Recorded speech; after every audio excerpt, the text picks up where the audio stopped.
안녕하십니까? 반갑습니다. 2025년 사고력이 답이다. 선행국어 전선혜입니다. 자, 오늘은 25년도 새롭게 기조가 전환된 출제 유형에 맞춰서 국어 공부 여러분 시작하는 날인데요. 자, 1년간 어떻게 새롭게 우리가 학습해 나갈 것인지 먼저 여러분과 함께 간단히 오리엔테이션을 진행해 보도록 하겠습니다.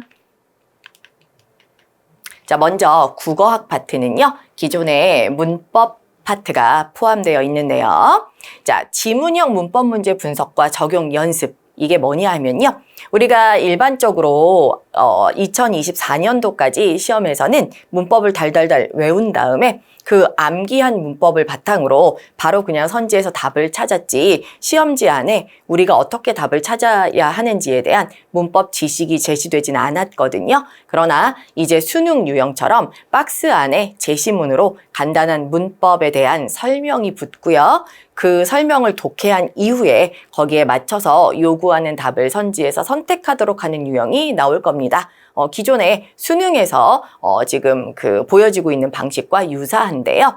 우리가 시간이 짧은 시간 안에 답을 찾는 거는 변함이 없기 때문에 현장에서 문법을 모르고 그냥 읽으면서 답을 찾으려면 오래 걸립니다. 그래서 역시 전략적으로 문법도 학습을 하는 게 맞고요. 하지만 기존처럼 방대한 분량을 다 달달달 외우는 그런 좀 방대한 학습량에서는 벗어나서 이제 출제 파트에 맞게 가장 핵심적인 것들 위주로만 공부를 좀 하고 나서 연습을 하는 게 더 효과적인 학습일 겁니다. 그래서 필수 이론을 정리해서 여러분께 먼저 수업 시간에 알려드리고요. 우리가 이론 수업에서 마무리하고 난 후에 이제 문제를 풀면서 역시 적용 연습과 함께 다양한 문제 훈련을 하도록 할 겁니다. 자, 그다음 두 번째 독해 파트인데요. 독해는 이제 사고력 중심이죠. 아무래도 기존에도 계속 몇 년간 그렇게 변화는 조금씩 되어 왔지만 이제 확 달라져서 기존에 있었던 추론 유형 플러스 내용 이해 부분은 그대로 출제가 되는데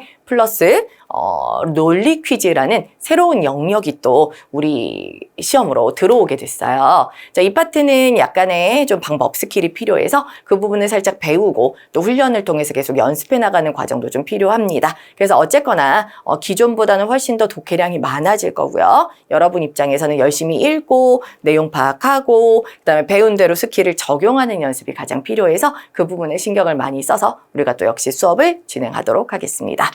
자, 그다음 여러분 화법과 작문 파트가 있어요. 화법은 우리가 기존에 대화의 경률이라든지 그다음에 오리엔테이션을 두고 직장인들끼리 서로 대화한 내용에서 누가 누구에게 어떻게 말을 했다. 누구는 어떻게 자기 정서를 표출하고 있다. 이런 이제 그 화법, 다양한 대화 상황 분석 문제는 기존에도 나왔었는데요.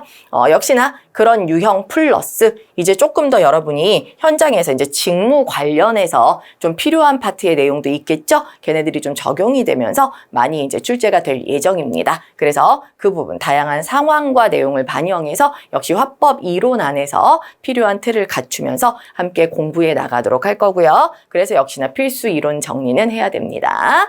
그 다음 여러분 문학 파트인데요.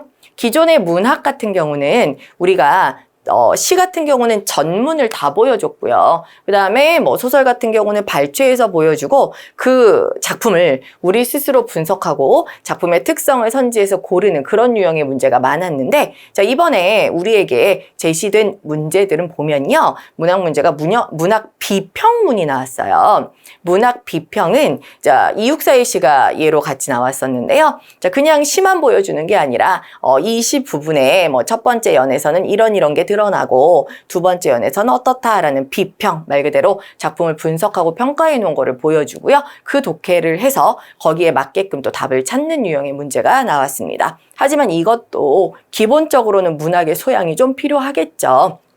그래서 문학 개념 지문이 나올 것이고 문학 비평 지문도 또 나올 것이기 때문에 얘네들을 적절하게 우리가 선택지를 독해해 나가면서 함께 답을 찾는 방향을 연습을 할 거고요. 물론 기본 개념, 문학의 필수 소양은 역시 수업 중에 다루게 됩니다.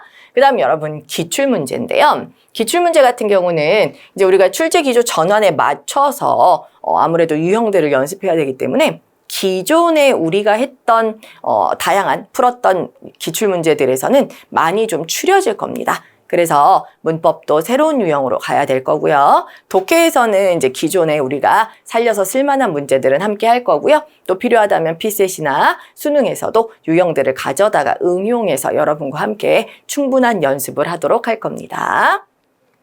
자, 그리고 동형 모의고사 역시 진행이 되는데요. 동형 모의고사 같은 경우는 아무래도 문제의 퀄리티가 중요하겠죠. 그래서 역시나 다양한 독해 유형 연습할 수 있도록 도와드릴 거고요. 지금 앞에서 본 국어학, 화법작문, 문학까지 충분히 다 연습할 수 있는 다양한 범위들을 함께 다룰 예정입니다. 물론 해설서도 같이 제공이 될 거고요. 자, 그래서 여러분 이렇게 우리가 조금 기존의 뭐 어휘라든지 한자 같은 건 지금 제가 언급하지 않았죠? 네, 요 파트 안에서 우리 시험이 이제 출제가 될 거기 때문에 이 파트를 중심으로 해서 공부를 해 나가도록 할 겁니다. 그러면 여러분 이제 학습은 어떻게 해야 될까요? 저는 이제 여러분과 이렇게 이제 학습을 저는 수업을 해 나갈 건데 그럼 여러분은 수업을 듣고 나서 여러분의 시간에 자습을 해야 되는데 그때 여러분이 어떻게 방식을 사용해서 학습을 할 것인가? 일단 뭐 문법 같은 경우는 아까 방대한 분량을 달달달 외우게 하진 않을 거라고 했어요. 하지만 필수 이론 정리는 필요하다고 했기 때문에 최소한의 양은 암기를 하셔야 됩니다. 그 부분은 제가 수업 때 알려드릴 거니까요. 최소한의 양의 암기는 필요하겠구나는 미리 기억하고 계셔야 됩니다. 자, 그 다음 독해는 이제 다양하게 뭐 내용 일치도 제가 계속 연습을 OX로 시켜드릴 거고요. 다양한 지문을 읽을 거고요. 그 다음에 추론이라든지 논리 퀴즈 영역도 연습을 많이 할 겁니다. 그래서 독해 같은 경우는 뭐 같은 문제가 또 나올 것이다 이런 게 아니잖아요. 그래서 사고력, 말 그대로 추론을 어떤 걸 근거로 어떻게 추론해 낼 것인지 조금 더 꼼꼼하게 어떻게 읽을 것인지 또 최종적으로는 어떻게 빠르게 읽을 것인지 이런 것들을 차차 연습해 나가는 방향으로 저도 여러분도 또 여러분 자습 시간에도 많이 노력을 하셔야 됩니다. 자, 그 다음에 화법작문 같은 경우도 이론은 있으니까 이론 배우실 때 그것들을 바탕으로 해서 먼저 머릿속에 좀 넣으시고요. 역시나 얘네도 다양한 유형으로 적용을 해야 되기 때문에 기본 이론 정도만 여러분이 학습을 해서 암기를 해두시면 됩니다. 자, 그다음에 문학은 이제 필요하다면 작품들을 좀 선정해서 보면서 그 작품들을 비평해 놓은 것들을 함께 살펴본다든지 아니면 기본적인 개념어들, 문학에 필요한 개념어들은 역시나 또 여러분이 암기를 해주셔야 되기 때문에 약간의 시간 투자가 좀 필요한 파트이기도 합니다. 문학도요. 자, 그리고 뭐 기출문제나 모의고사는 여러분 나중에 역시나 오답 노트 하듯이 여러분의 부족한 부분은 오답 확인을 통해서 또 채워 나가시면 되니까요. 사실 우리가 지금까지 해오던 공부들에서 크게 벗어나진 않았지만 문법의 양이 확 줄고 암기량이 확 준다 뭐 그 정도의 차이만 있지 범위들은 다 여러분이 기존에 하셨던 분들은 낯설지 않을 테고요. 처음 들어오시는 분들 역시 수능에서 대비했던 유형들이 어느 정도 차지를 하고 있기 때문에 뭐 다는 아니지만 수능에 출제되지 않는 유형도 좀 있지만 대부분은 다 수능에서 구경을 하신 유형이라 아마도 조금 더 부담 없이 접근을 해서 이 공시에 맞게끔 수업만 잘 따라오시면 충분히 고득점이 가능하다고 보여집니다. 그래서 여러분 이렇게 우리가 오리엔테이션을 통해서 어떻게 할 것인지 또 여러분도 약간의 암기는 필요하다 수업을 따라오면서 연습하자 정도로 여러분께 간략하게 알려드렸습니다. 25년도 우리 정말 합격해야 되니까 여러분도 저도 다시 한번 새 마음 새 뜻으로 열심히 한번 도전하고 노력해 봅시다.